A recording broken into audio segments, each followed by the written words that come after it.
time to forge the narrative. Hey everybody, welcome to Forge the Narrative, where we are going to be your source for 8th edition. I don't mean, we're not going to be your source. Warhammer Community is going to be your source for 8th edition 40k stuff. Can you believe the amount of stuff they're putting out? It's unbelievable, guys. I'm swimming in it, and it's the most buoyantly joyous thing ever. Tonight I got Adam Abramowitz. Hey everybody. And Chris Morgan. I'm just high on Aether Gold. Well, we're going to talk about Caradron Overlords here in a minute, too. There's a ton to cover.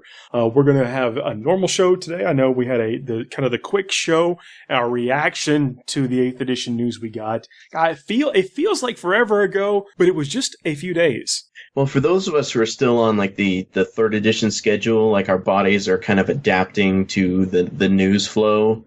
You know what I'm talking about, Paul, where it's like every 6 months something happens. It's kind of like jet lag for edition lag. That's so every time we get like a new update every day, it's like, oh man, 6 months ago they told us this. No, that was just yesterday. This is episode 189. We are the Bell Law Souls podcast. You guys may have heard me on the independent characters this week. Carl's always great to talk to. Carl's a great guy. Yeah, it was very funny listening to him smack talk my Whirlwind Scorpius. He says he's ready, man. He says he's ready for a rematch. Oh, me too. Anytime, Carl. Check out their show. I'm sure you do already, but please check out their show if you haven't. You can find them in iTunes at theindependentcharacters.com. I was going to make a very clever list of like the top 5 ways to stay productive while you're daydreaming about 40k 8th edition, and I only came up with one thing. You want to know what that is? Paint something? Quit your job, because it's going to be impossible.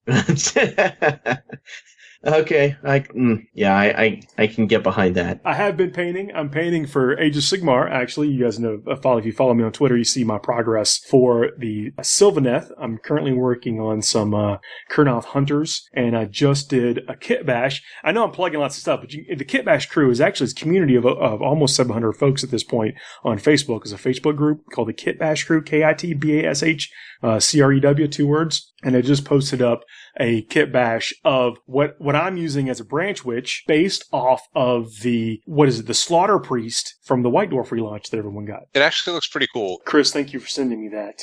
Yeah, man. I mean, he was just sitting in my box of random plastic model bits. It's where I keep all of the Adepticon swag. You know, any miscellaneous kit goes in that box. And when you said you were looking for one, I was like, I think I have one. Oh, yeah, I really appreciate that. It's one of those things to where it's bigger than you might expect. That's a big model. It's a big dude when you put him together. He stands, a head and a half taller than a Marine, I think, but he's still shorter than the Hunter. So he's going to be bigger than a Dryad and smaller than a Hunter, and I think be imposing on the tabletop. And so I'm looking forward to painting that. I haven't put any paint on that yet, but I've almost got a 2,000 point force complete. That's got to feel good. Your Kurnoth Hunters, are they the ones with the bows? I got 6 with bows and then 6 with size. And you can also equip them with swords, but I think size and bows are the best. I think the size are a good way to run it. And most of the lists I've been seeing are 3 with bows, 3 with size. Paul, your Revenants, in my opinion, are some of your best work. I'm really impressed with them. They look really awesome. Blending that Nihilus Oxide, I mean, that did a lot of the work. You know, of course, it's one of those miracle products. And then the orange of the weapons that I carried over from using the Hunters. And it just kind of worked. I don't know. We'll see how it all looks when it's together, but I'm happy with how it's going so far. Well, we mentioned a bunch of stuff getting dropped for 40K, but there's also been continuation of the products that we've already got in our hands right now. Shadow Wars Armageddon. These are some of the things that actually kind of like get you by. Maybe you don't want to invest a bunch of time in building a new 7th edition 40k army, but Shadow Wars Armageddon is a pretty quick get up and go. The rules, you probably know somebody with the rules already, and it's squad-based combat, and some of these armies are simply a handful of 4 or 5 figures. I think, we talked about Harlequins, but even orcs. An orc army for this, or I guess an orc force for this game is only, maybe 9-10 figures. Not even a box of boys. And one of the things that I've had is like a mental hurdle to get my head around the idea that, the armies that you expect to have tons of dudes don't. is just how hard it is to really kill something for good. Well, I think that's, of course, kind of the intent, right? Is to so you can have these persistent figures that you can make into like little personalities, or have some type of role within your gang or your force. I don't know. I forget what they're called now. I'm still on Necromunda terms, but you get the idea that these are supposed to be kind of personalities that carry through each game. And I like that. That was that's always been kind of the curse of 40k and Kill Team, is just like, here's my specialist. His name is Bill. Bill, the awesome specialist guy. He's got a sniper rifle, and Bill is dead.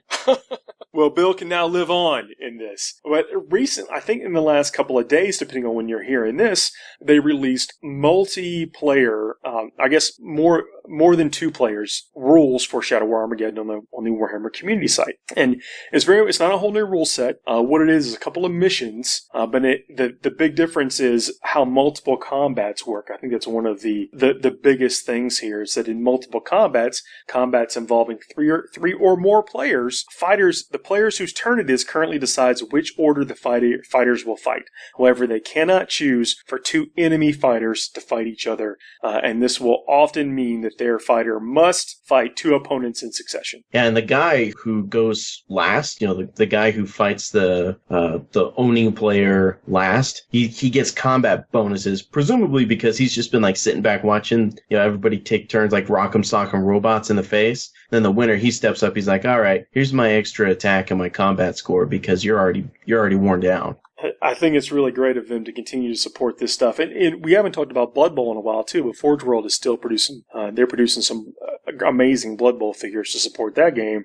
And we're really living where you can get different types of experiences, or valuable, meaningful experiences, game niches filled, all within the same company.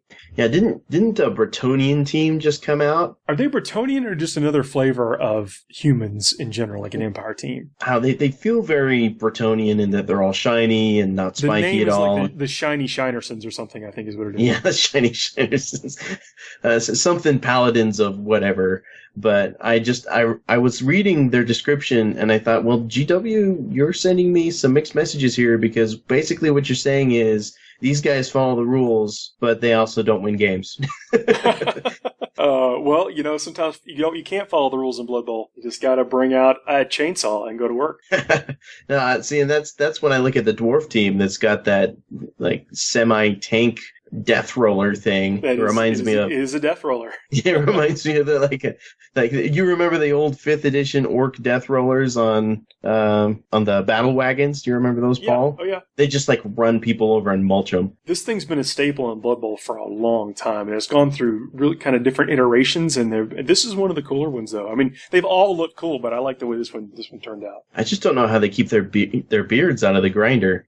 Well, I work around printing presses. Like that's a real legitimate concern.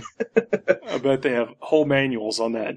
I wonder if you can hold a grudge against a machine. I think dwarves can hold a grudge against anything. That's well said. You tell me, though. You'll have to tell me if that's incorporated into the Karagrons. Oh, dude, when we're ready to go into that, I'm more than happy. I've been marinating in new Sigmar story. My War Scroll room is not as big as the Librarius I have in the Arcangelicum, but I'm getting there. We're going to do a whole show on that. We're not going to talk about it on this broadcast, but we do. A couple of weeks ago, we released an Age of Sigmar show that was dedicated all to Age of Sigmar. We're going to do another one very soon. Yeah, I've got 3 lists ready that I'm sending out to all of my Sigmar expert buddies to critique, just because that's going to inform my purchases, and I'm very excited to talk about them on that Sigmar show. I hope it's like dwarves attached to metal balloons, because those look cool. Oh, well, I've got some of them in there. You can believe it.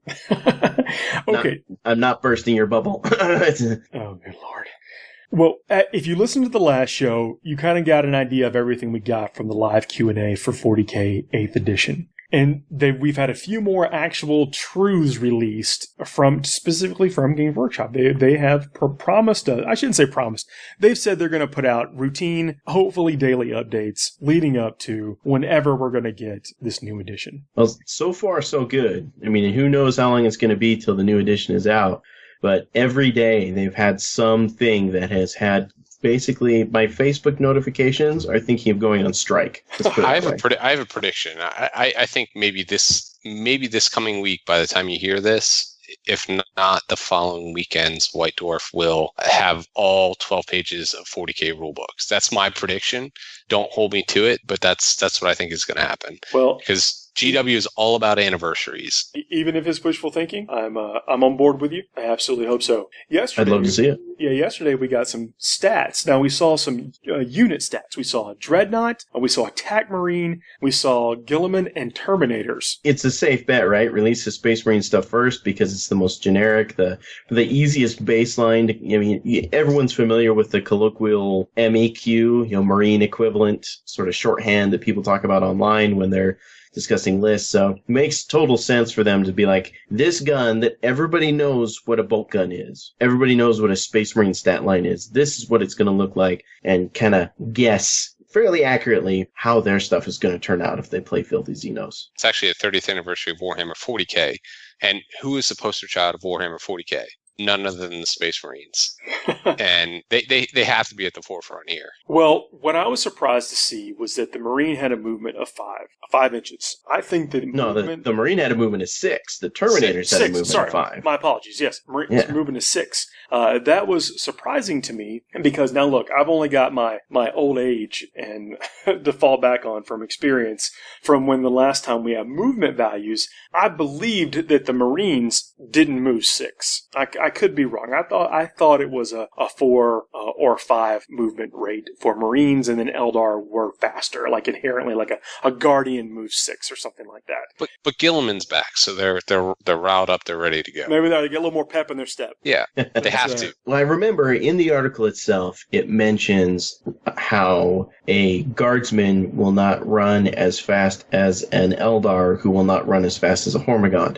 So I'm wondering if the real difference in speed for a lot of these, we're going to see more in how far they can run. That's me looking at the word and saying, well, it says run. It could be implying meaning it runs the actual mechanic, right? Run is run is a mechanic, or is it, do they mean running as in that's how fast they move across the table? So I mean, we don't know. They do speak English differently than we do, so there's no telling. I don't want to necessarily get too far in the speculation, except for the fact that you could be right, because that would help things cover distance. It wouldn't necessarily affect charge momentum if that was something that they were worried about. Balance, there's some implications there. So yeah, I mean, it's exciting, and of course, I seem to remember this interview you did, Paul, with some of the rules guys at Adepticon, where you kind of gave them a little nudge about a certain Papa Smurf having a hard time getting across the table. They fixed that. It seems so. Well, he's got 9 inches. He is 8 inches. He moves 8 inches. Still, and whatever his charge roll is. But do we know how the charge mechanic's going to work? Do we have any evidence? We don't have any info on that. All that we know is that the Chargers should be able to have the initiative to go first. There's no initiative step in this anymore. If you look at the profiles, initiative is gone completely. So what we've replaced it with is that if you charge, you're going to swing first unless you're interrupted with some command points, and we'll talk about that as we move forward with it. Oh, I tell you what, the Thunder Hammer Storm Shield Terminators that I've been working on are really excited about that. Yeah, no kidding. So let's look at, since I've kind of botched the movement characteristic before, let's look at the humble profile of a Space Marine, and then we'll look at a Dreadnought, because the Dreadnought, they kind of gave us this, is that, no armor value anymore. It's going to have toughness and a certain amount of wounds. So Space Marine movement 6, weapon skill. This weapon skill now has been replaced with a flat number, so it hits on a 3+. Ballistic skill also hits on a 3+. Strength 4, toughness 4, 1 wound, 1 attack, leadership 7 with a 3+ save. So that is just your basic Space Marine. Dreadnought, movement 6, weapon skill BS 3+, strength 6, toughness 7, 8 wounds, 4 attacks, leadership 8, and then 3+ save. Yeah. So aside from the obvious, like, oh look, Dreadnoughts finally have toughness, it's like everyone has been asking for the last 4 editions. He has a leadership value. Yeah, and an armor save. Yeah, and no hating on an armor save, that's for sure. I think this is, with the 8 wounds, now we know that weapons are going to have variable damage that they can output, especially the larger ones that are meant for killing things like Dreadnoughts. But with a 3+ save and 8 wounds, we're not going to see, I think, a lot of, one and dones out of this guy. Yeah, I don't think so either. It might be like a whole unit of las cannons blowing them to bits, but that's expected, though, right? I think we can all kind of be at peace with that. Yeah, I think Because so too. I'm okay with that. even with the last cannons, he's going to get saves. Right. He's got his 3-up armor save, and he will get a 6-up save based on my interpretation of the rules today. He will get a 6-up save against those last cannon. Yeah, we'll talk about the weapon profiles here in a couple of minutes, because I think that's going to give us a kind of spin off into more conversation. We should see them now on the table, I think, for sure. I think we're going to see this kind of stuff. That's what I'm getting at. You could start it on the line and in my mind right now, conceivably, get it into charge range. Who knows? We'll see. So then, that's what it kind of tells us, that it's going to be very difficult to wound certain things, and that stats won't be capped at 10. And I think that what that means is specifically like wounds. Wounds won't be capped at 10. I guess we could even go so far as to say maybe strength and toughness won't be capped at 10. They've already said that strength will not be capped at 10. Yeah, and then I mean, the biggest thing that's kind of a giveaway for how high they're willing to take this, since they've bust through that ceiling, they talk about knights, Imperial knights and land raiders having dozens of wounds. Like dozens. That's not a small number. It is not. Not in the context of, hey, your land raider has 4 hull points and just got stuck on a route. My opinion, I think the land raider is going to be about 16 to 18 wounds. I think an Imperial knight's going to be 24. That's just my estimation. Could be. I can't wait to see. Correct me if I'm wrong. If I'm right, I mean, we're all guessing. So one guess is as good as another right now. Right. So Gilliman, back to that movement 8. I apologize for saying a different kind of movement earlier. Weapon skill, ballistic skill 2+. Strength 6, toughness 6. Now we know he's going to have war gear that does different things, right? Wounds 9, attack 6, leadership 10 with a 2+ save. So I imagine that leadership's probably still going to cap at 10. But here's a big thing about that. He hits on 2s. When was the last time you can remember anyone except Karn hitting on 2s? I like Gilliman hitting on 2s. So again, as somebody who's been playing Gilliman since he was released, I like this so much better. Even if he doesn't get his ability to come back. That'll be there. I mean, I don't think anything's going to functionally change with. I should say not functionally. Things aren't going to thematically change too much with the stats. I don't believe, and so I think that is something very inherent to the theme of the character. Cool. I mean, I'm okay with that. Again, just guessing. It's just one guess as good as another, right? The increase in wounds is really nice. That means, what's the average roll? 2 last cannon shots to get through are going to do 7 wounds. So it's going to take a 3rd last cannon to even see about dropping him, and he's going to get a save against that stuff. Yeah, I mean, it's going to be something very interesting to see exactly how high some of these weapons are going to go. Because one of the things that they talked about, the death of D weapons, et cetera, we still don't know how far they're willing to push the wound counter. Is it always going to stay on a D6? Is it always going to be D6 wounds? Is there going to be a 2d6 wounds? How are things like feel no pain and instant death going to change? Like, man, there's so much they're telling us in comparison to what they've told us in the past, but there's still so much we don't know. The only thing I'm really skeptical on, I'm like, oh, come on, guys, is this D weapon stuff. Because if the D weapons follow the same path, like let's say we'll look at the last cannon. That's where I want to wait a minute to talk about that stuff until we get to the weapons, if that's okay. But sure. Terminators, 2 wounds. Marine stat line 2+ save, 2 wounds. I need to go on mute for a second while I celebrate. So I think, and I'm going to pat myself on the back here. I think one of my first episodes, and somebody can fact check us. We were talking about who knows what, but I said something along the lines of Terminators need to be 2 wounds to be effective. And I am so happy and so pleased to see this. Am I going to play them? Probably not. But for all those people that have been collecting Terminators because they're such great models and they've always wanted to make them work, this, in my opinion, makes them a lot more viable. And if Games Workshop gives them 2 dice, 2d6 to save, holy crap, we're going to be seeing a lot of Terminators at tournaments and Terminators. As a true believer who never stopped playing Terminators, this makes me so very happy. And I know I feel greedy at wanting at least 3 wounds on them, but the fact that, 2 is there, that means, Paul, maybe you can dust off those gold paladins you have. Well, maybe they'll have go to 3 wounds. Yeah. This just brings nothing but hope. I'm telling you, this stat line, recognizing Terminators are a big part of, I mean, they're integral to things like Dark Angels. They're integral to Grey Knights. They're even a big part of the Space Marine art. I mean, every Marine chapter has some type of Terminator, I think, formation or something attached to it. And so getting them to actually off the shelves and onto the table, I think is going to be good for the game because those are great looking figures. And there's two ways to know if you're dealing with a real, bad A dude. First thing, does he have a plasma pistol? Second thing, is he in Terminator armor? If he's one of those two things, you know this guy's cool. And you'll never see him on the table. Maybe so. Maybe you will coming up, man. So I think now's a good time to talk about all this change. Games Workshop has done something unprecedented in their history. They've given us this advance notice of a giant change coming. Now, I'm not saying that they shouldn't have done it. I'm saying that they have not done it in the past, but they've definitely done it this time, and they've given a grace period that if you have bought any of the codexes and have proof of purchase, in the form of receipt, you can contact customer service and they will give you vouchers for up to the value of what you paid for future purchases in 8th. Yeah, and it isn't just at a GW store. It is at your local hobby store. Even iTunes receipts count for this sort of thing. That's pretty big. That is something they didn't have to do. And that even kind of speaks, I think, that we're probably going to see 8th sooner than we think, because I bet people are kind of in like buyer confusion right now, and that's not what anybody wants to have when you're a business. Yeah, it's kind of like what you and Horton were talking about in the mini episode of Doom, where you're basically saying like they need to sell books and they don't want to go without selling books for a long time, and they probably don't want to hand out too many of those vouchers. I mean, it's great that they're doing that. I don't think that they're resentful of that, but from a bottom line perspective, they want to be able to deliver new product into people's hands as soon as possible to make up for the fact that, they could have just said no, right? They could have said no.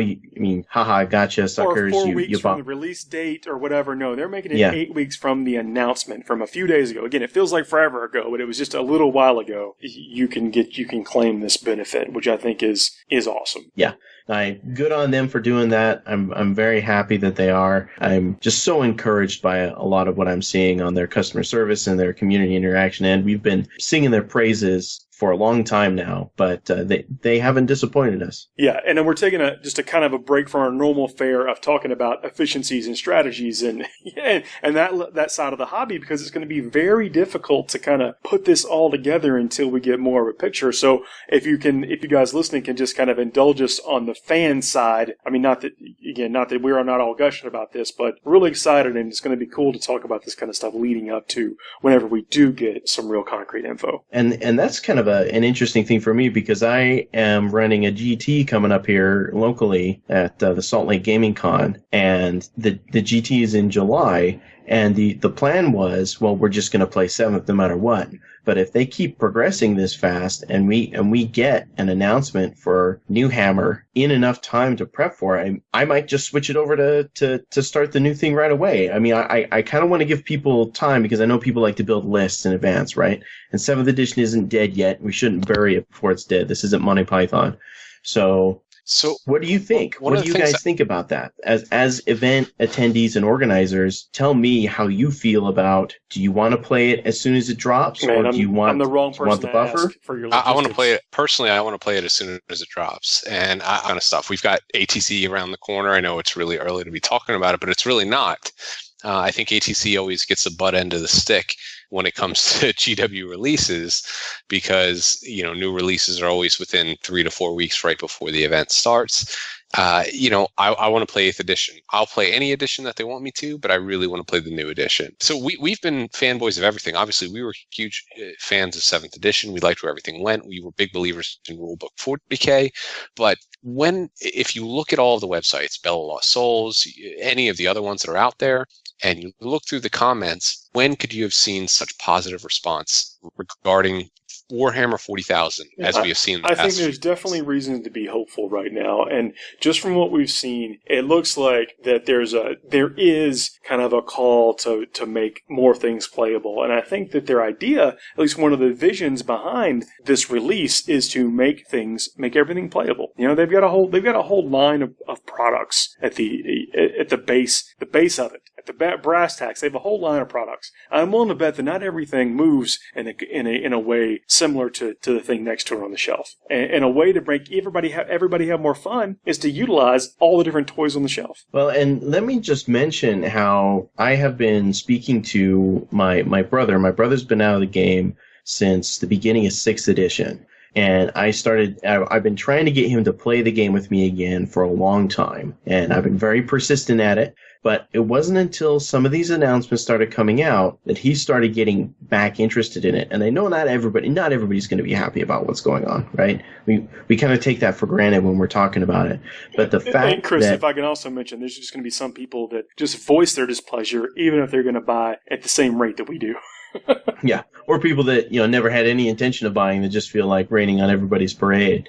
But where it's getting people, and several people that I know that have in the past said, I'm not really interested in this anymore. It just seems too complicated. Now they're looking at it and saying, well, now this is approachable again. Well, I mean, look at that. Games Workshop is bringing families back together. Cue the music, folks. There you go. We are going to take a quick break here in a minute, and I'm going to bring in a segment from me, and I want to. Yeah, well, yeah, I'll just let you know. We'll see if I get the segment done in time to put in between this. But then right after that segment, we're going to come back and do the second half of the show, talk about a bunch of weapons and the profiles and what we think that's going to mean as this stuff progresses. Sounds good. FTN is brought to you by Bell of Lost Souls. Check out www.bols.org for the best daily hobby articles on the web. Hey everybody, welcome to a very special section of Forged Narrative. My name is Paul Murphy, your host. I'm joined today by Doug Johnson. Hey, how's it going? Doug, man, thanks for joining me. No problem. There could be any number of reasons why we have you on the show right now. You're the purveyor of Tablewar. You've been a graphic designer for a long time and done properties that some of us know and love. Yep. You're a great competitor. I try to. Yeah.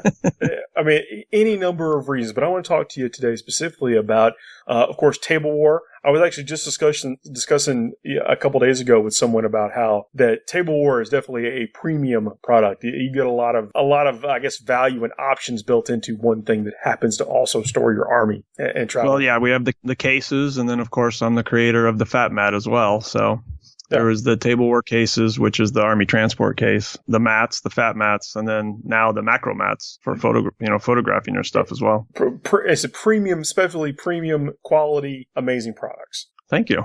But you also are a competitor, as just mentioned. And this is not the first time you've made it up into the top 16 at Adepticon. No, it was the fourth time. So obviously a trend. It's not by random. You're actually doing something. So I want to talk to you about that. Like, how'd you come up with the list that you took? How have you been so consistently good in this kind of I want to say almost like it's not a random format, but there are lots of roles, lots of things that can go wrong with someone's performance. Tell me about again your whole process. Well, first it comes down to what's the format of the event. And so that was a tough thing for me this year with Adepticon and, changing stuff up. Adepticon runs a little different than some of the other formats. I love Adepticon. But when you're used to a format and then you jump to another format, you can make mistakes. You can out list build yourself if you're not careful. I had that problem with IG all the time back when I used to play Imperial Guard. There's so many fun toys to play with. To really fine-tune your list can be an issue sometimes. And now that I'm doing Space Marines, there's tons of things you can do there with all the allies and all that kind of stuff. But when I was looking at the format that they had, I was planning on taking my orcs. I wanted to take my orcs, but they weren't going to let me use a Stompa. So just the way they did their Lords of War. Value, right? Yeah, it was the point value Lords of War. They weren't going to allow the cheaper Stompa. But the way it worked out, people could take 2 Wraith Knights. So I was kind of bummed about that. But play testing those missions and looking at the missions, I loved the Adepticon missions. They were really fun. If anybody out there hasn't tried them, download their primers and play them. They're pretty fun. I like the, Eternal War in every mission. So objectives in every mission. Every mission has up to 12 kill points. And each one of those, so Eternal War is worth 12 points, the kill points is worth a max of 12 points. And then they had the Maelstrom missions. The way they had them was there's 12 different ones you could pick from, and you pick 2 a turn. And if you don't achieve those that turn, you can never pick them again. Oh, that's pretty interesting. So it was really fun. There's a lot of tactics involved. So I was like, okay, well, what do I want to play? There's no orcs. I could do Space Marines and bring my Conclave like I do, but I didn't want to do that either. And I knew a lot of people were going to be bringing a lot of Death Stars because that's kind of the thing right now. So I went the complete opposite, and I went 0 Death Star, no Death Star whatsoever. And I went just maxed out my Gladius as much as I could. So it was really, the title of my list was Gladius Cheesiest Maximus. So I had 27 OBSEC units, 30 kill points, but my opponents could only get a max of 12.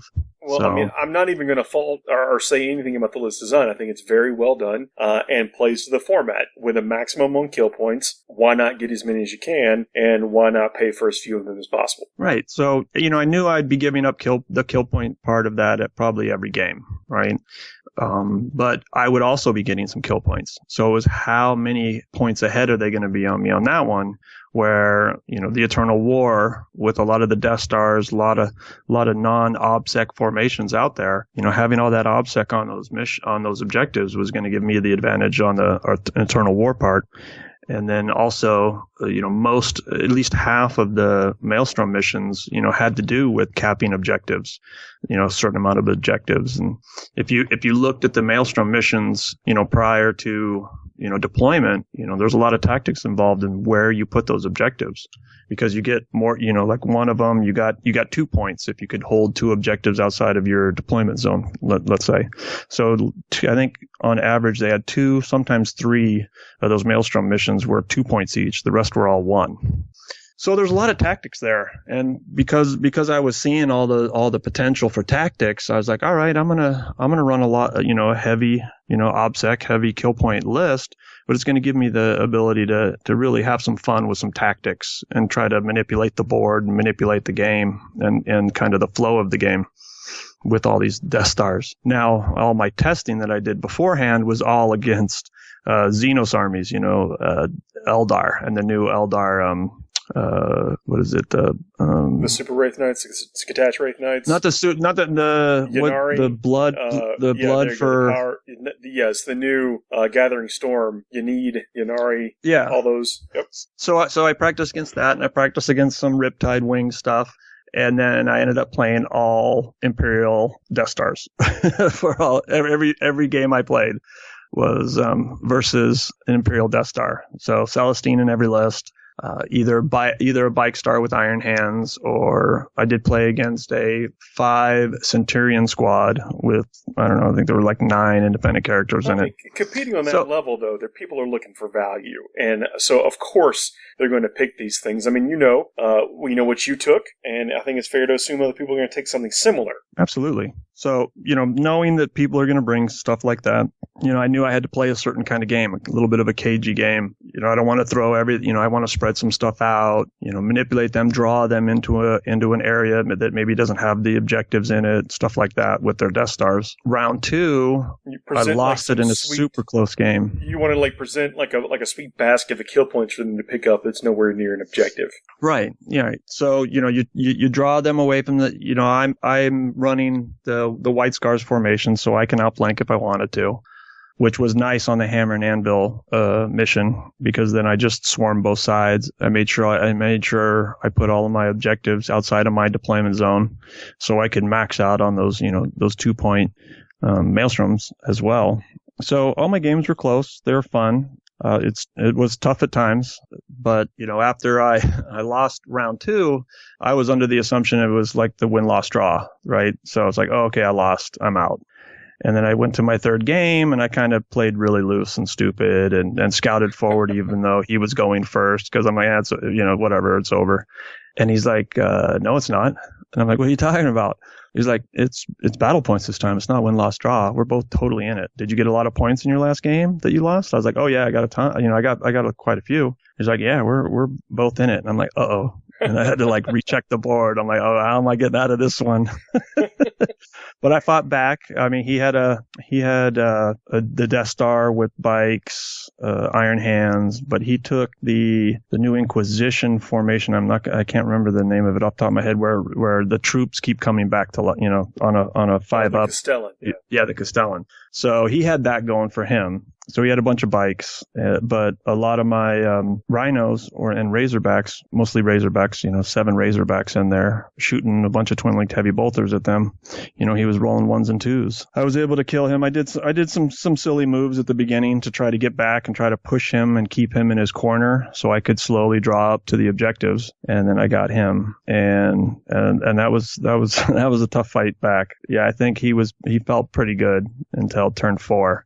I think that's when we started realizing, okay, I had a shot at it. But turn 2 was really bad for me. And turn 3, I was kind of fighting, but it was fun. So, you know, going through all of those Death Stars with, you know, my list, for example, for people that didn't know, is it's all 5-man troop squads, melt the guns with the tack squads in their free Razorbacks, and then every sergeant in my army had a melt-a-bomb. I had the 2 command squads and bikes, Khan on a bike, and then I had the Hunter's Eye in a dev squad.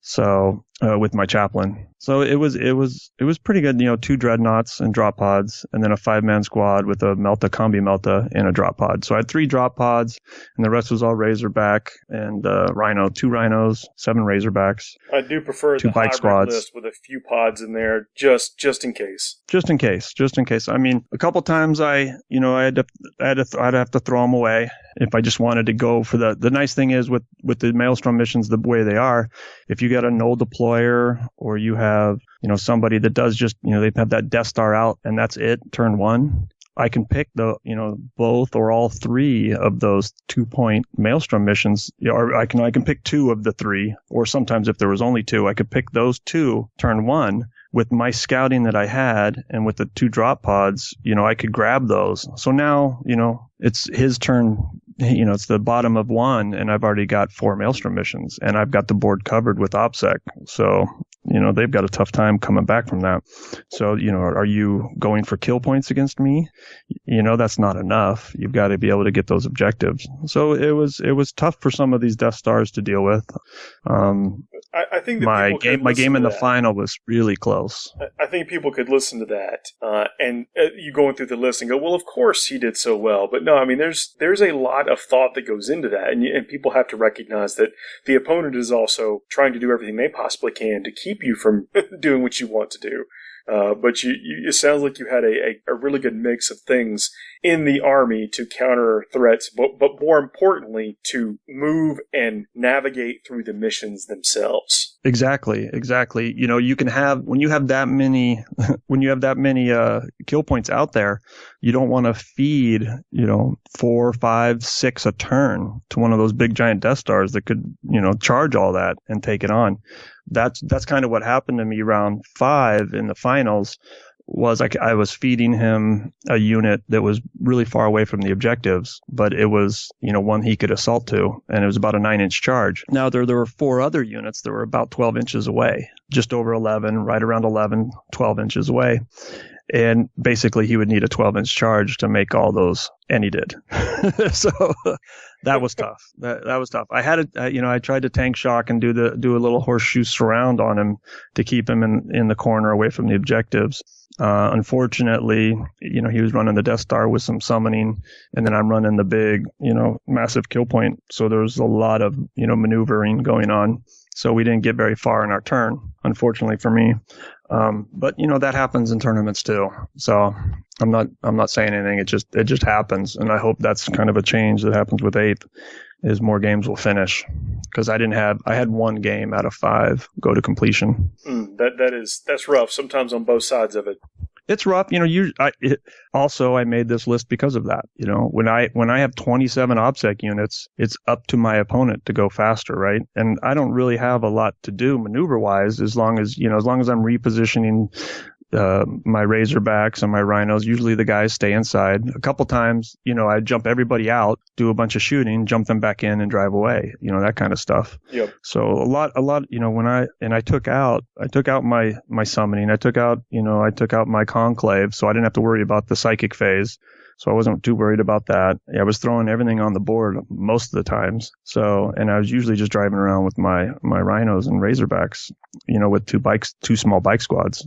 So, I had a lot of stuff moving around, but it was really quick. And it was, my movement, my shooting. I didn't really have a lot of assault punch. So I didn't have to really worry, I wasn't focusing on assaulting anything. Models.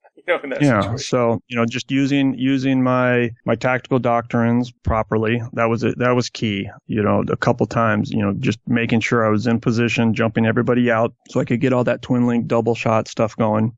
And I'm notorious for failing my Melta shots if I don't do my doctrine. I'm like, nah, I just need one of these 4 Meltas to do something. Oh, wait, I missed 3 out of the 4. Okay, awesome. That's the life I lead as well. Exactly. But, it was fun. I had a blast, and, I was expecting going up against Death Stars, so I wasn't, shocked about that. With the time we have left, I want to talk about that you also are big and largely involved in the community in your area. I'm talking about with leagues and other play setup things. Can you tell me about that and anybody who may be in the area and curious? First, tell them exactly where you are and then everything that you organize. Okay, well, I'm in San Diego, California. We have a league down here at Game Empire that's been going for years, decades, really. I took it over probably about 4 years ago now. And that's our Wednesday league. And now I'm also running the Masters, which I've told you about. And, that's an exciting one. Unfortunately, I just got knocked out of it. But the Masters is fun because every game you can change your list. So it's 2,000 points, as many Force Orgs as you want. You pick your primary codex. Your Warlord always has to come from that. Your majority of your points has to come from that codex over any others. So if you had like 4 codexes, you're like I'm Space Marines, right? My Space Marine points would have to be more than any other. Like, if I was going to go Tau with Space Marines or something like that, or Inquisition. So, but the nice thing is, so we get everybody put into divisions, and then you play everybody in your division. That's how the league starts. Every game you play, you can switch up your list. With those same restrictions involved. With all those same restrictions, right? Okay. So you're doing that. You're playing all your division games, and after division games, then you get put into the playoff brackets. And there's the gold bracket, and then there's the silver bracket. Not the loser bracket, just the silver bracket. So once you go into those, then you go. It's basically kind of like the World Cup. So you're going through those, but when you get to the semifinals and finals, they're 3-game series. So against the same opponent. Against the same opponent. So let's say you and I were in the semifinals against each other. I'm primary Space Marines. Let's say you're primary Chaos. Every game we play, we can switch up our lists. But you still keep your same primaries. Warlord comes from the primary. All that. Blind. Like I don't get to see your list. It's blind. Nope, not till we show up. So we show up. We use the ITC missions this Masters. So you show up, you roll off, and you play that mission. Unless you both decide, choose to play a specific mission, you can do that too. The nice thing about the Masters is every game's played to completion because you guys schedule your games on your own. It's definitely a gentleman's league. You guys show up. If there's a rules question, they text me or text the other TO, Cooper, initially to figure out, any kind of rules disputes or whatever. But usually people figure it out, usually just dice it off, whatever. But you basically we give you 2 weeks to play each game. So it's the Masters is long. How many folks are involved in this? There's 30 players in the Masters. I mean, that's great. It's intense. It gets, we have a Masters Facebook page. You can look at it. People can look at it if they want. But you can only be a member in it if you're in that Masters What's the season. name of the page? So, it is called the Masters Grand Tournament. Masters Grand Tournament League, San Diego. Got it. Okay. So you can go there, check it out. We've got the brackets up right now. Cooper posted them. So anybody can look at it. And, we get the fun thing is I make up a weird ways every season to put people in divisions. So this time we did like shuffleboard. So there was a shuffleboard. We all met at like Tilted Kilt, had some beers, played some shuffleboard to figure out what division you were in, right? So the guys that place the highest last masters go first, and then they get put into their divisions. Then the guys that either didn't play or knew or were at the bottom go second on the shuffleboarding. And then so they throw a couple of their pegs or whatever they're called. I don't even know what they're called in shuffleboard, but then they get to, whichever they land on, they can pick between those to decide what division they want and to try to dodge some of the top players or whatever. And then all the guys in the middle go last. So it's pretty fun. So you go in the division, we hang out and have food or whatever. And then we also have a bunch of raffle tickets. So you get a raffle ticket every time you post your game. A bat rep. If you do a cool bat rep, you get a raffle ticket. And then at the end of the league and in the middle and the end of the league, we meet up and do, I have a bunch of prize support that I've collected and we'll give out for people. So you don't even need to be a winner in the Masters to win something from the raffle. We've got some pretty big, yeah, for sure. Oh, well, I mean, whoever gets first is going to get $400 cash plus a bunch of prizes. Like every division winner, every division winner got a prize. I got my buddy at Wargamma. He gave us a bunch of his stuff, like his defense lines and stuff like that. So everybody got to pick which defense. All the division winners got to pick their defense line that they wanted from him. So he's got the cool Chaos ones or the Eldar ones or the Tau looking ones. So they all got those for winning their division. Then they'll have a division trophy, and we'll have a big trophy for whoever wins the finals. But we also have his big giant bug, which is, I don't know, $200-something bug that people are going to be able to win as a raffle prize at the end as well. So it kind of keeps people motivated to stay along. The silver bracket, keeps everybody in, that didn't make it into the gold playoffs bracket. So it's super fun, and it's supposed to be kind of a community type thing where it's not just we go grind out X amount of games over the weekend. We're constantly posting on there, a lot of smack talk going on. Cooper does like little predictions on, who's going to win what game and stuff like that. And everybody, makes fun of him for that. It's just a blast. It's a different type of way of playing. Yeah. If but then we also in the area, I definitely suggest folks contact you immediately after hearing this to try to get involved. Well, yeah, I'm also, I'm redefining the format too, because people want to start playing it in their areas. So, if anybody wants to try it out, contact me and I'll walk you through it. It's pretty fun. And the thing that I really enjoy is it's 2,000 points, so you're playing with more toys. You mix up your list. I completely changed my list for my last game, but my opponent did too, right? So you get that thing where like, he's always playing this list, so I'm going to switch it up. And then you go up and then he switched his up. You're like, uh-oh.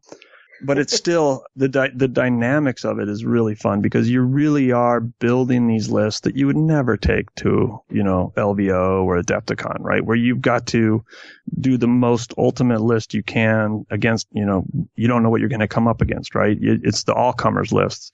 With the Masters, you don't have to do that. Okay, Cooper's playing, his primary is, Knights. Okay, I know I'm going up against some Knights. What am I going to bring? And then he knows I've got Space Marines and I've been running Gladius. So what is he going to bring against me, to go with it? So he brings 3 Knights and a Riptide Wing with some Inquisition or something like that. So, it's just like these random fun lists. And, people get crazy with it too and switch it up. And sometimes it can burn you. It can burn you bad sometimes. Dude, this sounds awesome. But so the Wednesday League is, a 6-week league that I've been running at Game Empire for the last 3 years. And, it's been going for decades. And that one, we mix it up. We'll do like ITC LVO prep league. So it's every Wednesday for 6 weeks. And then this league, we're doing like a total random crazy one where I gave everybody a chariot. So they're pimping out their chariots. So you get 1,500 they get 1,500 base points to build their list, and then they get a chariot and a charioteer. And then every week they win within the game. They win points to buy upgrades for their chariot. So we've got, and I made like 6 different types of chariots from an Imperial chariot, Demon's chariot, of course. There's an Eldar chariot, a Dark Eldar chariot, an Orc chariot. So they've all got these base stats, and now people are building them up. And this league, we're we're going to a 7th week, and the 7th week is we're going to have a chariot race. So everybody has these invulnerable chariots now. Like one's got a Librarius Conclave on his chariot.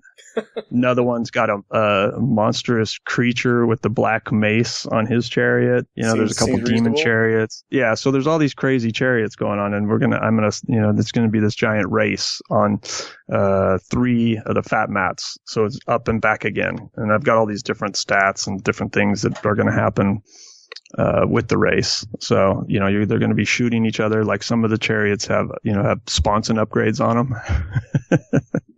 So it'll be fun. So we mix that one up because it's like half casual players, half competitive players. They want to. There's a definite mix of players at the league. So anybody that wants to come by on Wednesday nights at Game Empire San Diego, come on by and say hi. Sounds pretty cool, man. If someone's curious about anything we talked about tonight, how can somebody get a hold of you? They can just message me on my Facebook, Warboss Dugg, D-U-G-G. Friends with you if they want to find me through your friends or whatever. You can also just go to Tablewar, the Tablewar Facebook, and message me there as well. And then we're also Tablewar Designs at Twitter. You can message me there. Sounds like fine options. Yeah. Dude, it's been great talking to somebody you really are. You're a scholar of the game, an active participant with the community, and you bring great products to us, man. Oh, yeah, and we just brought 2 new ones. We've got our new Ruined City Fat Mat and our new Tundra Fat Mat. So tablewar.com. We got distribution all through Europe, Australia, and North America. So check us out, guys. Dude, man, it's been great talking to you. Thanks for having me on, Paul. Have a good night. All right, take care. You're listening to Forge the Narrative. Hey, everybody, we are back. I'm still Paul. I got Chris and Adam with me. Yo. What's up, y'all? So I promise we're going to talk about weapons. But before I do that, I also want to mention that the SoCal GT is coming up. We're going to talk about this as the sponsor for the finishing moves, but I wanted to make sure that you guys, it didn't all run. The SoCal Open? Yep, the SoCal Open. Registration starts on May 1st. They've got a giant hall, what I understand is a beautiful venue right near the water. It is going to be a destination event, if you ask me, obviously put on by Frontline and those guys. By the time you guys hear this, registration is either about to be on sale or just went on sale. I suggest going for sure. Okay, so weapons. We have limited info, but what we've got, I think, speaks some volumes. We have the Flamer, which I think is actually the most interesting one here. We have which is range 8. Agreed. Assault D6. That's why it's interesting. Assault D6 with an 8-inch range, strength 4, damage 1 with no AP. And what they're using the AP is the Rend, if you're familiar with Age of Sigmar. It's the neg to armor save. It's going to give you, that's where your armor save modifier is going to be in this AP category. And this says this weapon automatically hits its target. So that's kind of cool. So it's saving that. Yeah, on a D6, you roll a D6 within 8 inches. If you roll a 5, you've hit 5 models. You hit 5 times. You've scored 5 hits. Maybe not hit 5 models, but you have 5 hits. So you could technically hit 1 model 6 times. Right.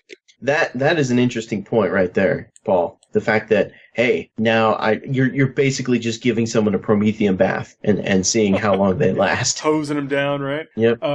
But this 8-inch. Now, the Flamer template was 8 inches long. I shouldn't say was. It still is, right? It's still technically 7th edition. 8 inches long. So, but before, if you drop that template and you're 8 inches away, you're not hitting anybody. You're hitting one person, or you may be able to kind of squeak it to hit 2. This is a D6 roll. Now, sometimes you're going to get 1, but average roll is 3-4 hits.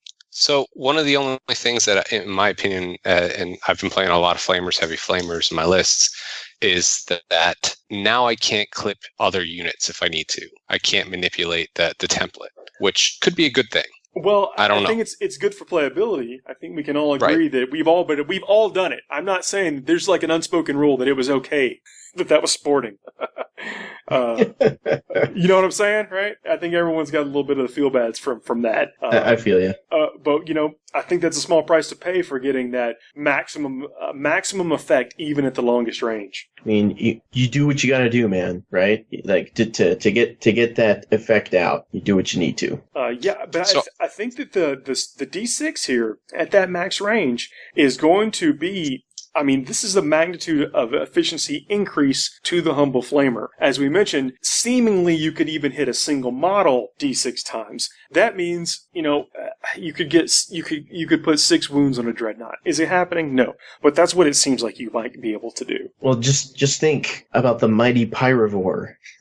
Is the mighty Pyrovore relevant again? We have no idea. But isn't it fun to think about? It is fun to think about it. It's fun to think about, like Blood Angels with heavy flamers on them. I know. That's where I was going to go with this. I mean, they're probably going to have an armor modifier to it, or a save modifier. At strength 5, I have to guess they're going to remain at strength 5. I cannot wait for flamer templates after the new release. Yeah, and then how does this apply to, a mortar, where a mortar was a blast template? We're kind of assuming that we'll see things like, and this is just, but maybe a mortar is D3, maybe a wyvern is D3 plus 3 hits, maybe a quad mortar is, just a straight D6. I think they're going to kind of stress and flex the functionality of a D6 throughout all of these weapons to kind of make them creative and all have a different type of use. I think that's going to be something that we're going to see a lot of in this edition is Games Workshop maximizing the functionality of a D6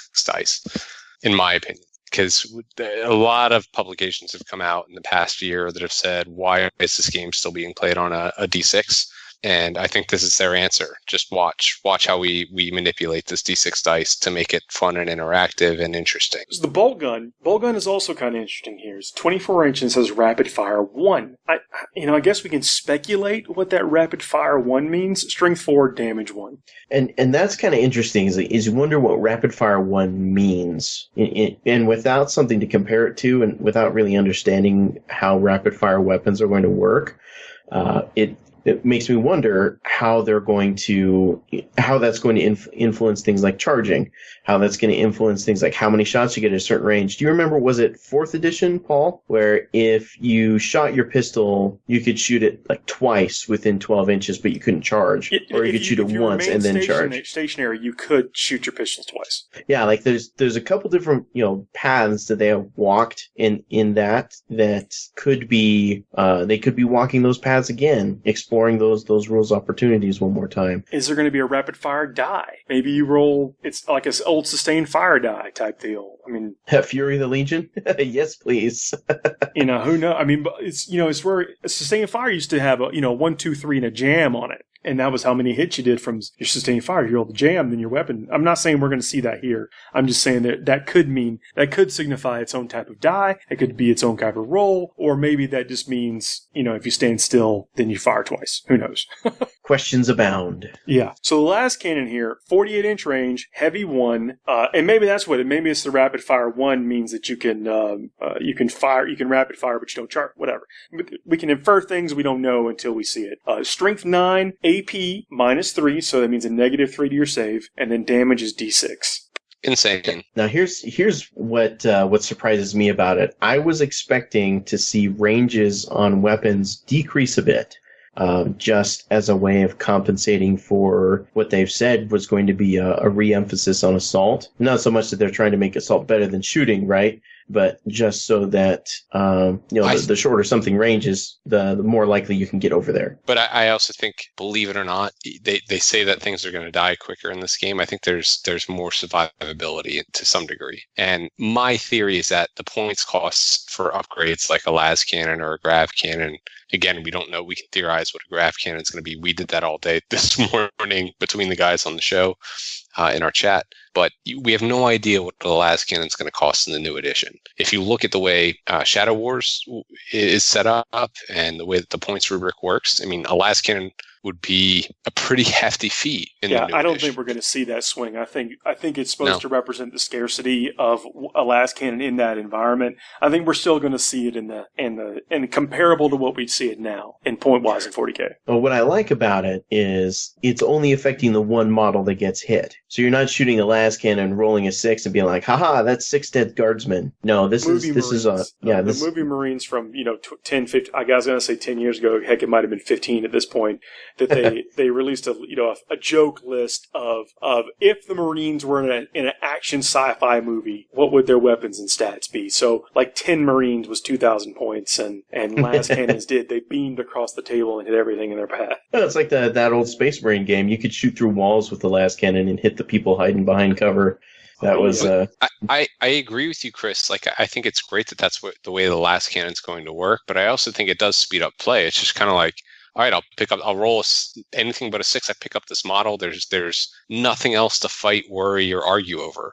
I think cover will be interesting because cover is going to essentially affect your save from what we gather, right, Paul? If I were a betting man, I would say that it's going to improve your save. Do you think that we're going to have more than one cover save modifier in the game? They did, Chris. They did. You're absolutely right. Like, I knew that there's going to be at least a blanket +1 cover if you have cover, and that's going to be a +1 to whatever save that you have. But I'm curious if there's going to be a ruin cover save or just a +1 cover save in the game. I'd be interested to see. Has to be. I mean, they were specific to say that every piece of scenery is also going to have rules. Yeah, I mean, that's very interesting. Yeah, so I would imagine that we'll see things, like we just saw with the Shadow War stuff. All those pieces of scenery that came out, they gave you a specific cover save, but that's different. I know it's different, but anyway, what I'm saying is there were rules. There were rules specifically around the cover that they granted, and I think that we'll see that carry through. I would imagine. I mean, I guess to fully answer your question, I would imagine that we would. Right. Okay. But where I was going earlier in the last segment, or 2 segments ago, I guess at this point, is D weapons. Now they're saying that D's not going to be the same. It's not going away, but functionally. Oh, no.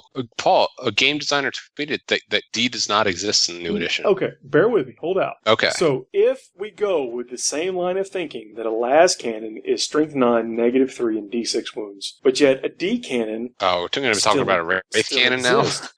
Something along the lines of a Wraith cannon or things that would be capable of doing D shooting. Strength 14. Right. Like, If it's how many? like strength 10, -9 save, and 2d6 wounds. Yeah. Yeah, then the effect more or less stays the same, right? Functionally the same. Although I would imagine, now look, we don't know, but if you save, I mean, I guess what we're assuming is that you save the wound, then no damage is applied. So maybe they'll put it in there to where, invulnerable saves can still block it, but if it gets through, then you're taking the 9,000 wounds or whatever. That's conceivable. Yeah. Yeah. No, I can see very, very different applications of that coming into play. And how they manage those sorts of things, because from what we know, I mean, they're trying to get rid of the things that got rid of interaction. One of the things I'm the most curious about is stomps, but D, in a sense, acts like stomps, when you roll 6 or whatever.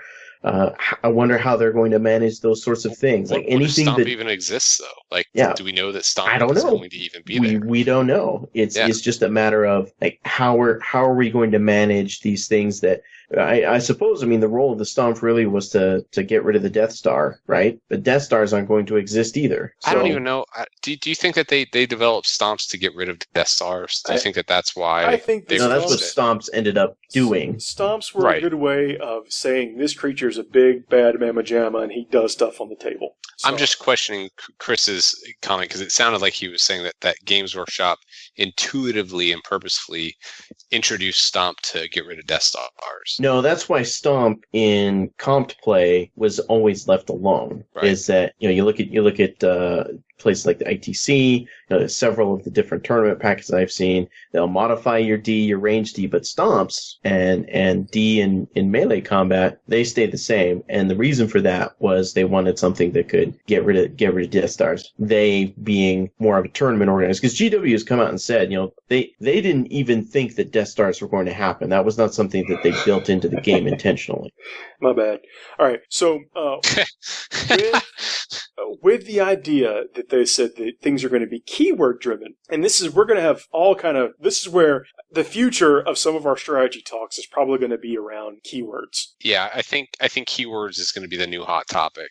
So what they're saying is that Death Stars, where the intent, or I guess the way that went pear-shaped in their mind, was bringing units that wouldn't normally be together, and so that will be somehow abated with the keyword system. So that we know, and I don't want to theorize too much because I don't want to necessarily tell you. Look, I buy on the news. Full disclosure, I bought some Gene Stealers cult figures just because I think they're going to be exciting in the new edition, and I have no reason to base that. I have nothing to base that on. Nothing. I just wanted to buy something, and I got some Gene Stealer cult figures. So I understand, but also you've been talking to Justin Troop too much, Mr. Impulse Buy. I don't want to get too speculative on how things are going to, like, what units are going to be good. good. But where I was going with the D stuff, though, is that D weapons, they did have a place. They definitely had a place. And there was like a basket of rules. And Chris, you made a good point today in our chat of the fact that you said that there wouldn't be necessarily a reason to have creatures classified as like gargantuan creatures or whatever. You said that there was, that they would just have a basket of stats. Right. And I think that's important and that's true, but there was also a collection of rules attached to gargantuan creature that may become a keyword. And then when we also got the idea so that's when I was thinking that maybe a keyword for gargantuan creatures. And then I thought, well, the rules aren't going to be that many pages. So maybe they're not going to have this whole section just dedicated to them. You know, from what we understand, we're looking at 12 pages of rules, which is 3 times as many as Age of Sigmar. So, kudos for being the more complicated game, all you guys who are really anxious about that. But what it comes down to is eliminating redundancies. Or what is the need for a gargantuan monstrous creature if all of its rules are contained within its own data sheet, and you have weapons that are doing multiple wounds, and you have increased the wounds on even your most generic tanks in order to compensate for. You hit it on the head too. Is that I've only got things to like big creatures to compare this to in Sigmar. Is that for a tree lord, all his rules are all right there on the page. He may have the keyword tree lord or whatever. It's not a real thing, but he may have a keyword there, but all his rules are right there on that page. And so what that does is give them flexibility to design things specific to that data slate that they don't necessarily have to attach all this other stuff to it. Right. I mean, it basically lets you, instead of just saying, well, here's my Wraith Knight. My Wraith Knight is a shooty Wraith Knight, but it still can stomp and do this stuff in close combat. You're going to be able, as a game designer, you're going to be able to specialize. Like, no, I want this to be more shooty. I want there to be more of a reason to take this to shoot things with than to swing your gun cannons around with, or just pick your nuance, right? And pick a purpose for that model. So and what we're write talking it down. about is developing unit specific rules that don't necessarily rely on universal special rules. Is that correct? Is that the heart of the topic right now? That's pretty much universal special rules is, of course, what we know is the hit and runs and all that stuff, but the gargantuan creature specifically and things like monstrous creatures and whatever, all these unit types had their kind of collection basket of rules. Like even bikes. Right. Bikes have 3 or 4 rules associated with being a bike, and that might not be present in a rule book. It might make its way onto the data slate. And so things like a Space Marine bike, you conceivably have, can't be pinned and some other things, and nor dangerous terrain or something like that, where an orc bike might not have those things. Well, I think it's great because I can't tell you how many games I've played where people are like, hey, Demon Prince is a monstrous creature. Can it smash? That something like that will more than likely it'll be all beyond the data slate, I would imagine. Now, look, we don't know, but that's what we can theorize. We were also talking about in the line with like weapons and things like D weapons and high strength and everything having a toughness now, including dreadnoughts. Are things like dreadnoughts anyway? Is there still a need to have something like instant death around? And then how do you think that would apply in the world we're going to be living in soon? So that's where Justin and I were talking in the chat earlier today. We're talking about, is there really a need for instant death to function like it does now? And I like what Justin had to say about it. I wish he was here. But essentially, in Sigmar, you have something called a mortal wound, and it's something that's unsavable, right? And unless you have, there's an occasional rule here or there that says, well, on like a 5 or a 6 or on a 6, you can ignore a mortal wound. But in the context of 40k, like an instant death weapon, swinging that does, D6 wounds to roll another D3 for each wound that causes to see if it does another D3 wounds. The way that instant death functions now would be cumbersome and it would not work. It's a little redundant with the idea of rolling a die for multiple wounds per attack. I'm curious to hear Paul's thoughts and Chris, actually your opinion, because I don't know if that's your opinion or if that's just a statement. That's more of an observation on my part. If I were to say this is how I think it's going to be, I would say that instant death isn't going to exist the way that it exists now. You're not going to have a weapon where you swing it at a 12 wound Carnifex, and with one successful wound, it's going to pick up Carnifex. What you're going to do is is you're going to have wounds that will inflict automatically, or you're going to have some other game mechanic that makes instant death make sense with the way the rules are changing. I hope that's kind of what we see, because instant death also had the added ability of ignoring feel no pain. You couldn't take feel no pain rolls against instant death. And so that was a way to getting through some of these tougher units. Now, we can only imagine that some form of feel no pain will probably exist. Heck, maybe it won't, and this is a moot point. I don't know. But with instant death having that extra thing, I think moving to something, just calling it, this weapon does mortal wounds, or if you take a wound from this weapon, you take an additional mortal wound or something.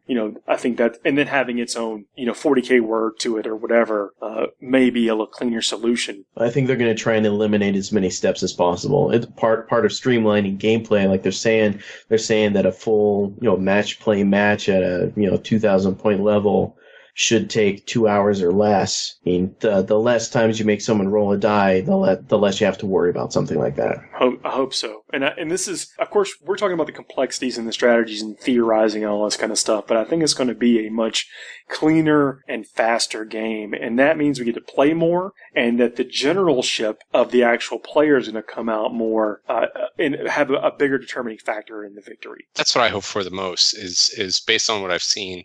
And we talked about this earlier today, is in my opinion, your ability to control the movement phase and manipulate terrain on the battlefield to your favor is what separates the, so to speak, men from the boys and the women from the girls in this game. Anybody can bring a net list, anybody can bring the powerful unit and do well with it, but the person that can do those two things really shines in any environment, and I think we're going to see that come through with the new edition. I hope so. Well, let's get to the finishing move segment. We're going to do the finishing moves a little bit differently today.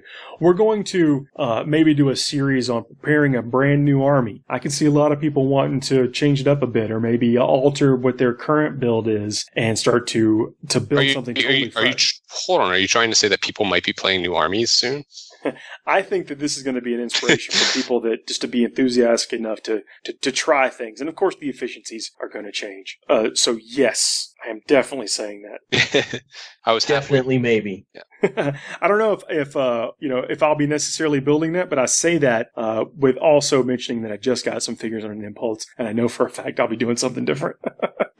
The finishing move segment today is sponsored by Frontline Gaming. Frontline Gaming mats, so they're being manufactured right here in the USA. They've got over 80 different mats to choose from. A lot of that is for different games altogether. It doesn't have to be just for 40k. They have different mat sizes for just about any game that uses miniatures. If you haven't checked them out, please do that. And as I mentioned also, SoCal open registration starts on May 1st. Yeah, man. I am a full believer of the Frontline, that FLG mats. Oh, dude, I set up and played my first game inside my new house on Friday of last week with a FLG mat, and it was great. I mean, you just put some boards on top of your kitchen table, roll it out, and throw some terrain on top, and you're ready to go. This is a full-on sponsor segment now, guys. So we're more than likely going to be getting a little audio clip that we play right here. It's going to be real fancy. It won't just be for our other sponsors and the people that help make this show possible. We're going to polish this section completely up. I know it's been a long time coming, but I really enjoyed doing this one, so I think it's time to put that shine on it. You should get that. You should get the commercial I made for Reese and them when I was down in their studio, where they had me do a commercial for them for their FLG mats. Maybe we will. I don't know what they're going to send me. We'll see. So, as I mentioned, what we're going to talk about is actually one of the top layers on a vehicle or on something or whatever. We're going to talk about chipping. Chipping through very specific methods. And the reason we're going to cover the methods that we are now is that it looks very, very difficult. It looks extremely difficult, but it gives you a texture that it cannot be replicated by sponge or even hand painting on chips and stuff. There's several different ways to do this. You're going to get slightly varying effects with it, but the key here is that you're going to get a texture that you cannot accomplish just with some of the techniques we talked about so far. Well, and to add to that, Paul, it's also fairly simple. And I think, Chris, at the beginning of the show or today, we were talking about what we were going to cover today for finishing moves, and Chris was like, isn't that more of an advanced topic? But and Chris is right. He's right to think that. But I just did this exact process on 6 Venoms in the period of this show. So it's a fairly simple process. You can look at some stuff like my AdMech. You can follow those tutorials. Orc Painter Nerd has an amazing tutorial on YouTube that I followed. But his like 4 hours of videos, man. We're going to give you the Reader's Digest here in 10 minutes. Because, I mean, it is to get the base effect, it really is this simple. And you can use some products. And some of them are commonly available. Some are available at your grocery store. Some of them you're at your hobby store. So, Paul, should we choose your poison? Before we get into the products that do this, should we introduce at least the science behind it and what we're trying to like and how this works? We only got 10 minutes. We got no time for science. We can do it. No time. No, for it's okay. This is a very pro-science show. But essentially, to keep it simple, what we're talking about is a weathering technique that involves removing paint on top to show a color underneath that also gives a physical texture to the model while also a difference in color that makes it look like natural battle damage. Like it's been beat to crap. Like you put it in the spin cycle with a handful of rocks and loose change in your dryer. So we're not getting into atoms or anything here. It's except with atom. I wasn't going to go that far, but I was going to walk through the steps on how this works. And I won't get into it, but what you're doing is putting down a layer that is a flexible layer of paint between your first layer of paint and the layer on top, right? And that can be, Paul likes to use AK interactive chipping medium, which I've used and it's fantastic. I also use Vallejo makes a chipping medium, and another technique is to use hairspray right out of the can. That's where I'm talking stuff. about. You can get the products we talked about, the AK stuff. Now, this technique is present in a lot of historical miniatures, like tanks and half tracks and buildings and stuff for historical. They use this kind of stuff all the time, and it does have it's starting to work its way into our hobby realm. But the key is the steps are very important, and the length of time that you let things dry is very important. You really where like the video where Duncan Rhodes says come back in 10 minutes after you let it dry, and he gives the time lapse. You really gotta wait. No, you want to wait an hour at least. Yeah, there's gonna be some kind of a montage in between when you apply this and when you take it off. So when you gotta say, I'm gonna use a rhino as an example. Take a rhino and you want to prime it. You want to put a coat of prime on there like you would anything else. This is everything I'm going to describe is going to be simple stuff that takes zero talent. It's also, we're following the normal steps. We're just adding 2 steps in between. That's all it is. Zero talent, and I'm not kidding. So get your rhino, prime it. Then what I do, and Adam may have his own variation, but then I take a couple of 2 or 3 colors that I like the look of. Now, the kind of the interesting thing is that these colors don't come through exactly. There's not going to be a 1-to-1 translation of your colors that you're going to see at the end. It's going to be completely random, which is kind of interesting. So take almost like almost like sloppy camo that you're going to cover your vehicle in, and you want to get in the crevices. What I do is I use like a really dark brown color. It could be a dry-eyed bark or a burnt umber or whatever in some of the deepest crevices. And then I kind of put splotchy 2-tone gray around there. I've got a dark gray and a lighter gray that I do over the prime. And so it looks like a flaming pile of garbage, something you would never want to put on your table. You never want to. But you want it to look like that's the goal. Make it look like a flaming pile of garbage. Yeah. If it doesn't look like a flaming pile of garbage, you've done it wrong. And you're not chunking on the paint. These are you're just getting a little coverage in the areas. Again, you can get defined almost like you're pre-shading with. Now, this is something you want to do with an airbrush, also. By the way, I know you do a lot of brush techniques. I'm with you, but it's a little easier with an airbrush. I know we keep this segment primarily to brush techniques, and other handheld stuff that's not the airbrush with the compressor and stuff. But this, I prefer the airbrush. So now that you've got this splotchy mess, here's where you can put your flavor du jour of product on top of this. But I'm sorry, you want to seal it first. I satin varnish it. Yeah, you must seal it. Yeah. Apologies, I almost skipped a step in the ease. Satin varnish on top of this. Don't use gloss. You can use matte or satin, but do not use gloss. So after you put the satin varnish on there, you want it to dry. You want that to be dried completely. You know, no sticky, no tack to the touch at all. You want it to be dry completely. Now, how long would you say where you are? Because Paul, you're in a more humid area, right? Yeah, I'm saying 45 minutes. You're saying 45 minutes. I'm in Louisiana. I'm in a more humid area than he is. I like to wait just to be safe at least an hour. Put it down, go to dinner, come back. Yeah. I mean, that may be the best way of describing it. You don't. I live in a desert, and I always feel like waiting it like a full day just to be safe, but maybe I'm overdoing it. Well, as long as it's not tacky to the touch. And you can touch it, on the bottom or whatever, some place that's going to be conspicuous and see, but you want it to be, like a solid, dry finish that's on there. This is not something you can artificially rush. Like you want. I guess you could. I mean, with a fan or, or hair dryer. Hair dryer. You probably could. I don't suggest it though, because you're dealing with, at some level here, there is probably some chemistry involved. Oh, so do we want to go back to science now? No science. Still science free. Just time. Just let the time take, or whatever. It can't be tacky to the touch. So after you've sealed it, and this is on top of your splotchy mess, right? Your Monet or whatever you've done on this tank. Then you want to use one of these products. I have Vallejo and I have AK, and I prefer the AK because I feel like it gives me a more consistent chip when I get to the chipping stage. But everyone's results could be different. They are both great products. Right. And they both do what they say they're going to do. In my findings, they do the exact same thing, but it takes they have different setting properties. So AK sets, in my opinion, sooner, which is relevant to what we just said 3 minutes ago. When Paul said 45 minutes, I said an hour.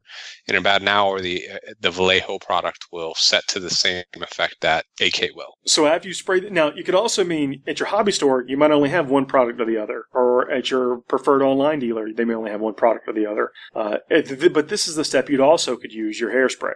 Yeah, hairspray is the cheap man's go of it. I don't want to say cheap, but you can get a 90-cent bottle of hairspray at the dollar store. And I think it's got to be like a water-based gel or something, right? Doesn't it have to be a specific type? I don't use this, so that's. This is where the science really helps, guys. Exactly. Yeah, this is exactly what the AK Interactives and the Acrylicos Vallejo are. They're a water-based gel that are a little bit diluted, so they'll go through an airbrush. There you go. And it's the same, and that's why it works. Is that it's a gel that sits between the layers.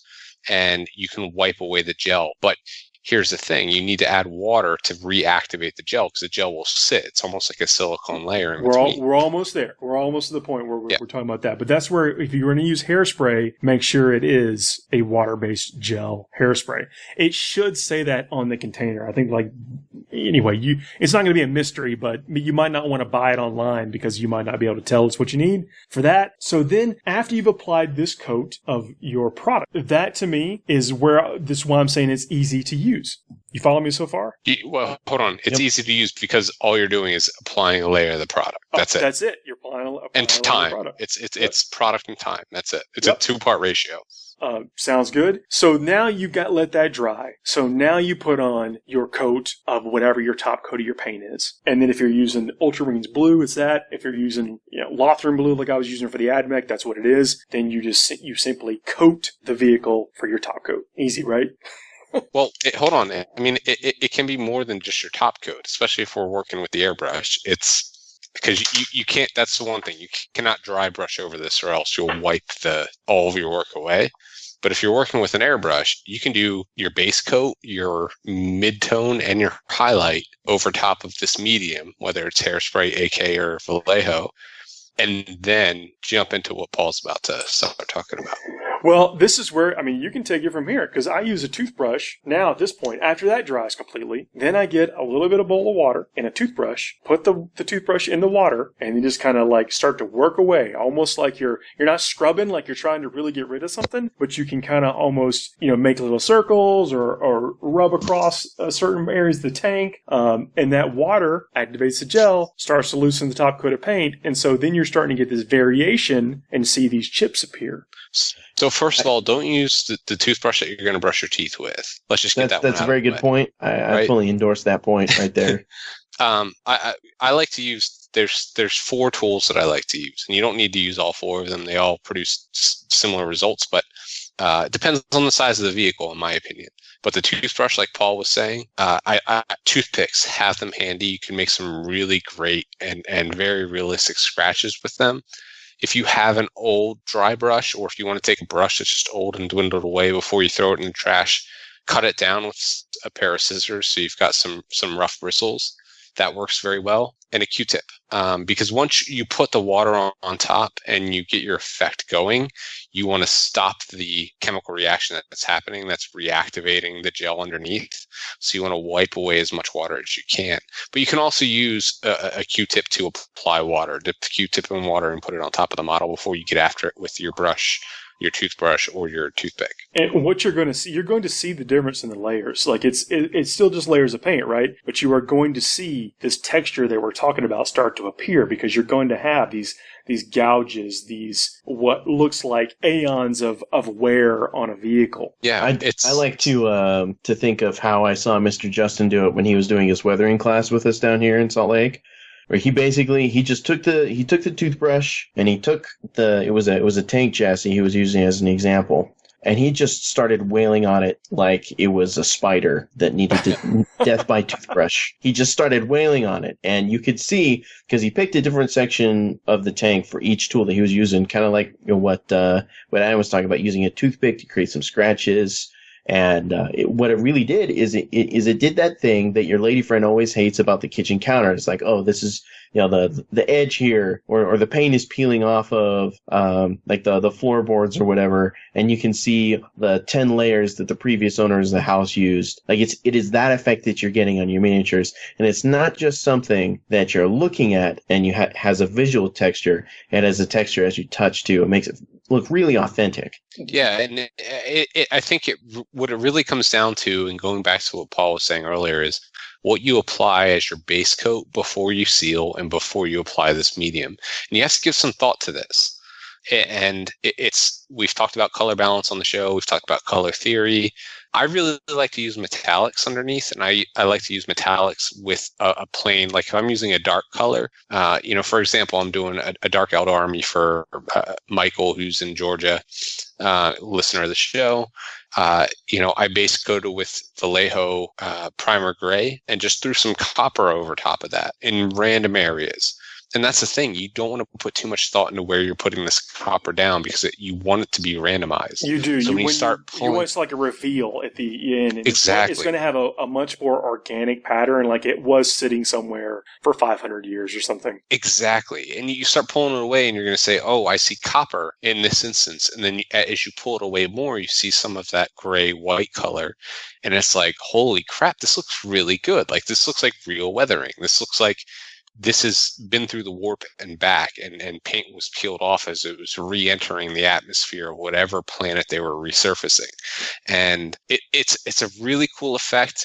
And if you do it right, I mean, this is a time-saving effort here, because this sounds like it's a lot of time, but it's really not if you're doing a whole army at once. Well, and also, like if you're just doing one vehicle, you're doing a minute or two of work, leaving and coming back. A minute or two of work, leaving and coming back. Right. I'm doing 6 Venoms right now, and the edge highlighting that I'm going to have to do is going to be very minimal. You almost don't have to, because you've added that extra textural level to it. And if you get around the edges with that toothpick, and this is why I recommend toothpick, dip it in water and just rub it on the hard edges of that model, and you pull away that paint, and you've almost edge highlighted that model by itself. And you're not edge highlighting it in a way that, and what Games Workshop does is fantastic, but the way that Games Workshop does, you're edge highlighting it in a way that historical miniatures, as Paul was saying, are traditionally done. It's a more realistic effect. You're bringing the undertones of the model back out, and you're saving yourself some time. So you get a whole army done this way. I mean, you could do Space Marines this way if you wanted to. Throw a wash on top when you're done, and paint some shoulder pads and the bolt gun and some eyes, and you've got a maxed out point rubric army for the next tournament that you're going to. Yeah, this is kind of like, and I use it to differentiate armies. Like, I like some armies to be fresh off the assembly line, but I like some armies. Yeah, my Blood Angels are always nice and shiny and clean. They spend a lot of time cleaning those vehicles. Yep. But this is something that weathering is a deep rabbit hole. So you can now take what we just learned right now and go real far with it. Like you can then start to pin wash the recesses with gritty texture, with oil bases or acrylic bases. I mean, or acrylic based products. I mean but there's a lot of products out there that do a lot of the work for you. And this is one of the chipping fluids that we described. That's where like almost all the magic occurs. So I'm just going to take the segment one step further. I know that we're running out of time, Paul, but I have to do it now that we're on the topic. But think about a chapter. Let's just imagine a chapter that had changed colors. They had changed their chapter allegiance or whatever it may have been. Let's think of Paul, perfect example, the Luna Wolves, right? They were white before they went to that seafoam green. That is true. And Death Guard also changed colors several times. They were. All right, so let's use Death Guard because they're going to be the new. I mean, I think we all know that they're going to be in the next box set. I think that's going to happen.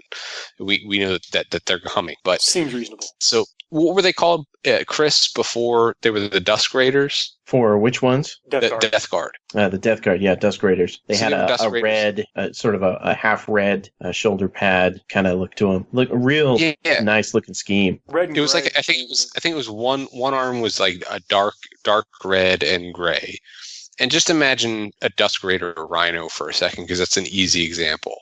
And if it was dark gray on one half and then red on the other, and that was your base, and then on top of that, before you weather that, like put metallics under that, because that Rhino is metallic before you put those grays and the reds on top. Weather that. And then put the chipping medium back on top after you seal the gray and the red in. And then throw your bone and green on top, whatever it might be. Throw your chipping medium again on top and weather that. And you're going to have, in my opinion, the most fluffy army in the existence of 40k. That's an interesting idea. I'll give it to you, man. But I don't want to gloss over. I just did a Chris Morgan thing right there. Your point you just made, because I want to finish this up with you have to seal this when you're done. Yes. When you get to the level, I even suggest sealing it after you've done your chipping, before you do any additional weathering, before you do any additional highlighting or other details. Seal it to lock in the work you've done.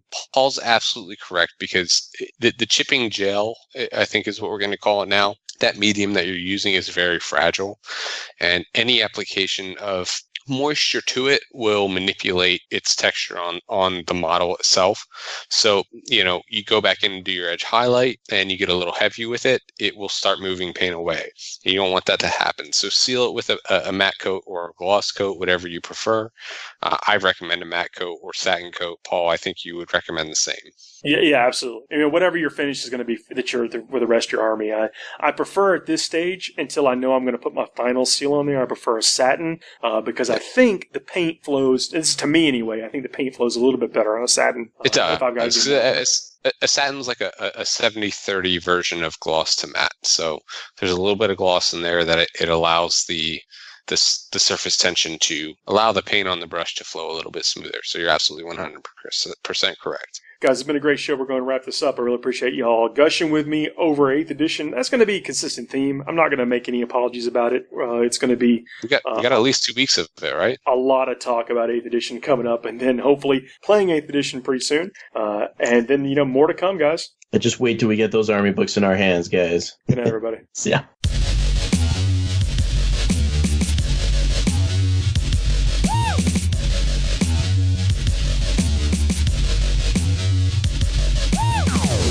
Thanks for listening.